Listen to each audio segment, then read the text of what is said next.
Justin Jefferson scored his second TD of the day on what we call a shin pump, which is just a double move off the short in route.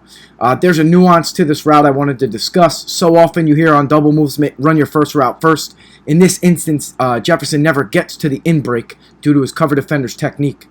The corner squatted playing catch technique here, so if Jefferson continues to the full route, he's most likely going to get snatched up when the cover defender drives that in. Since the corner is so tight to route depth and there isn't much space between the two, all Jefferson needs to do here is make the defender freeze or take just one step downhill. And he does an exceptional job dropping his weight and adding a slight hip shift towards the in here to get the corner to take a step or two downhill, which is all that is needed. Space is time. Since there was limited space here at route depth, all we needed is one step downhill and the DB doesn't have enough time to recover. You notice on these other routes, guys are a bit more patient and get to their in-breaking portion of the shin pump. Notice the difference in alignment and technique of their cover defenders, though. Here, Melvin Gordon is running the route with some cushion at route depth, so should he have rushed this and not truly sell the in and get to the in, the cover defender may have time to recover even if he takes one step downhill.